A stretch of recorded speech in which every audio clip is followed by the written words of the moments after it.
Most racing drivers own fast cars. That makes sense. You spend 20 years at the wheel of the most precisely engineered machines on Earth. You develop an eye for what exceptional actually means. But Lewis Hamilton never just bought fast cars. He bought cars that were built around him. Cars with his initials in the name. Cars finished in colors nobody else chose. Cars bearing his exact racing number, not by coincidence, but because he searched for years to find the one that did. And then, in 2025, he sold all of them, every single one. This is the story of what he built, what it meant, and why he let it go. The collection that started with a philosophy. Lewis Hamilton grew up in Stevenage, Hertfordshire, in a family that did not have money. His father, Anthony, worked multiple jobs simultaneously to fund his karting career, eventually remortgaging the family home. The story of how Hamilton reached Formula One is, above all, a story about sacrifice. His father's sacrifice and Lewis's understanding of it. When the money eventually came, he spent it with intention, not randomly, not reactively, but with the same precision he applied to a qualifying lap. Each car in his collection was chosen for a specific reason. Many were modified beyond their factory specification. Several were built from scratch around him.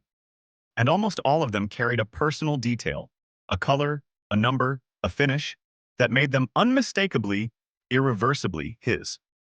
The Ferrari he wasn't supposed to have. Hamilton's relationship with Ferrari began well before he ever drove for the team. Long before the 2025 bombshell announcement of his move to the Scuderia, he had quietly built one of the most significant private Ferrari collections of any racing driver alive. It started with a Ferrari 599 GTO around 2010, one of only 599 produced.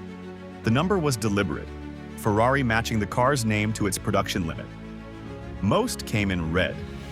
Hamilton's did not. He ordered his in black with yellow accents, a color combination that no other GTO owner chose, and that made his immediately identifiable in a production run where every other example looked essentially the same.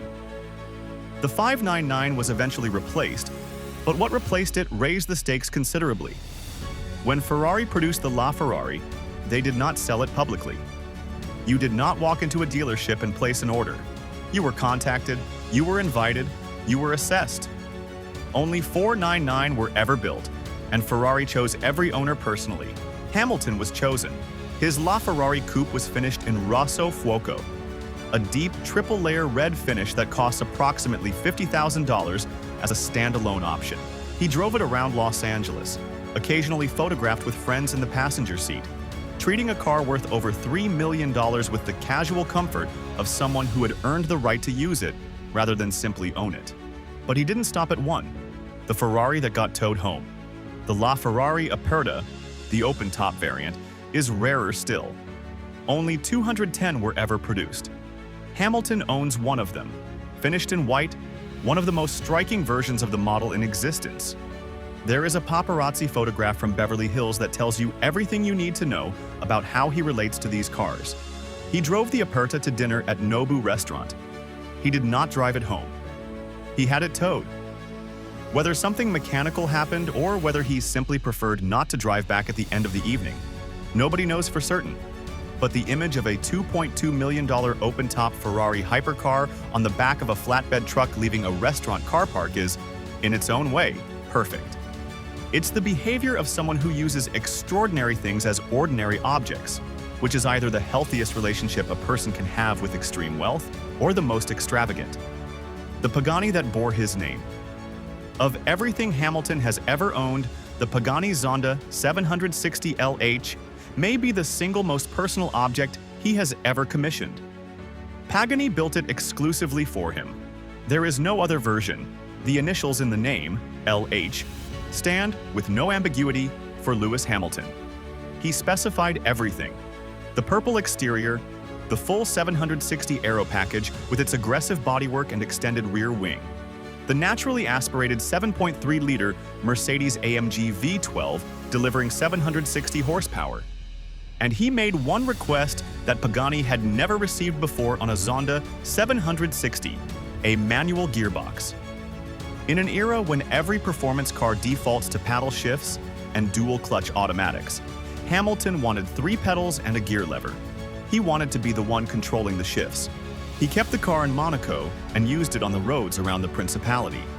He later described it, with characteristic candor, as the best-sounding car he had ever owned and the worst handling. Both compliments and criticisms, delivered with the authority of someone who has driven machinery at the absolute limit of physics for 2 decades. In 2015, he crashed it. At 3:30 in the morning in Monaco, he lost control of the Zonda. The car was repaired. He continued driving it. He eventually sold the Zonda 760 LH in 2021. The reported price was in the region of 10 million euros. Shortly after the sale, its new owner, British billionaire Mark Radcliffe, crashed it at speed in the Penmaenbach Tunnel in Wales. The incident was captured on dashcam footage and spread across the internet within hours. Nobody was injured. The car has since been fully restored. There is something almost fitting about the Zonda 760 LH surviving 2 crashes under 2 different owners. It was built for Hamilton. Perhaps it has his resilience. The Mercedes that contained his own engine. When Mercedes-AMG developed the Project One hypercar, they did something that had never been done in road car history. They took a current Formula One power unit, the 1.6-liter turbocharged hybrid V6 from Hamilton's own race car, and adapted it for road use. The result was a car with 1,063 horsepower, capable of 0 to 60 in 2.9 seconds, fitted with an engine that Lewis Hamilton had driven to world championships at tracks like Silverstone, Monza, and Spa. He bought 2 of them. He gave one to his father, Anthony, the man who remortgaged their house 20 years earlier so Lewis could race karts. If there is a single moment in the collection that captures who Hamilton is beneath the celebrity, it is that one. Not the $15 million auction bid, not the bespoke Pagani. A man who became a 7-time world champion, and when the most powerful road car his employer had ever built became available, bought 2, one for himself and one for his dad. The McLaren and the promise that was never kept. Ron Dennis gave Hamilton his start. He spotted him at a karting event in 1995, signed him onto McLaren's Young Driver program, and eventually handed him his Formula One debut in 2007. During those McLaren years, Dennis made Hamilton a private promise: win 3 world championships for the team, and he would receive a McLaren F1 LM prototype as a gift. Hamilton won 1 title for McLaren. Then, the relationship with the team deteriorated. He moved to Mercedes.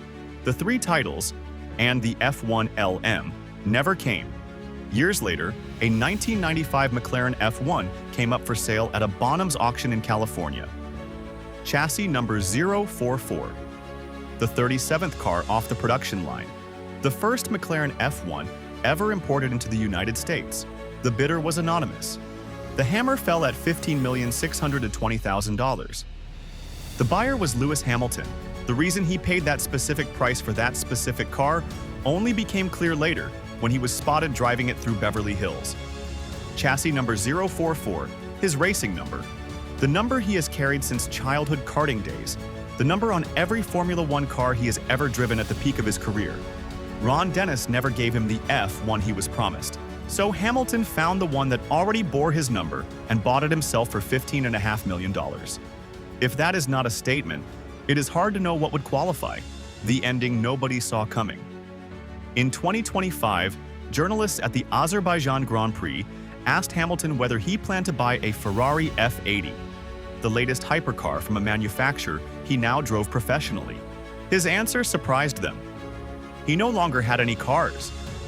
He had sold everything: the Zonda, the LaFerraris, the McLaren F1, the Project One, all of it gone.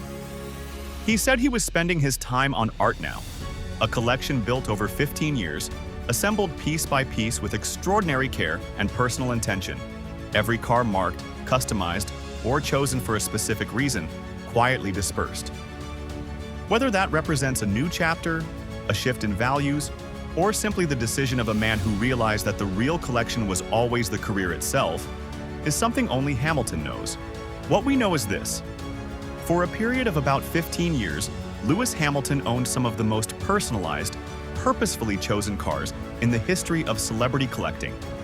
And the one that meant the most to him was a silver McLaren that cost $15 million, with a number on the chassis that matched the one on his helmet.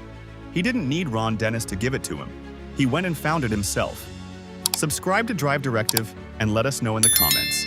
Which car in Hamilton's collection do you think he should never have sold?